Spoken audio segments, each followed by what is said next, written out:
તો આ તરફ થાન તાલુકામાં પોલીસ અને પીજીવીસીએલની સંયુક્ત કાર્યવાહી જોવા મળી, જેમાં વીજ ચોરી અને અસામાજિક પ્રવૃત્તિ અંગે કોમ્બિંગ હાથ ધરવામાં આવ્યું છે, જેમાં જામવાડી સહિત આસપાસના વિસ્તારોમાં સઘન ચેકિંગ કરવામાં આવ્યું.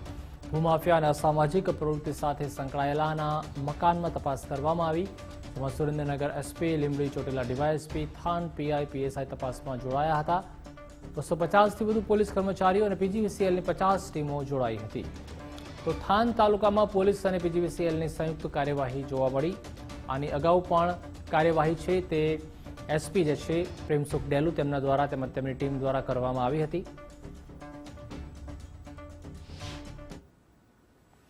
પીજીવીસીએલની ટીમના જે સિનિયર ઓફિસર છે આને સાથે મળીને અને જે થાનગઢ તાલુકા અને જામવાડી જે ગામ છે આમે જે ખનન માફિયાઓ અને બીજા જે બુટલેગરો જે છે અને જે ઘર છે આ ઉપર સ્પેશિયલ કોમ્બિંગની ડ્રાઈવ રાખવામાં આવેલ હતી.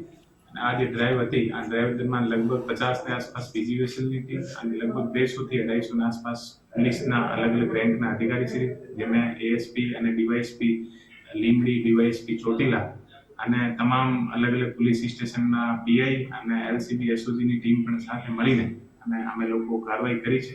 અને આ જે વીજચોરી જે છે આનો અત્યારે બધાનો એસ્ટિમેટ ચાલી રહ્યો છે અને મોટા પ્રમાણે જે ઘરોમાં લોકોને ગેરકાયદેસર વીજ ચોરી અને આને સાથે સાથે બીજા જે વ્હીકલ અવૈધ જે વ્હીકલ છે એ પણ અમે લોકો ડિટેન કર્યા છે.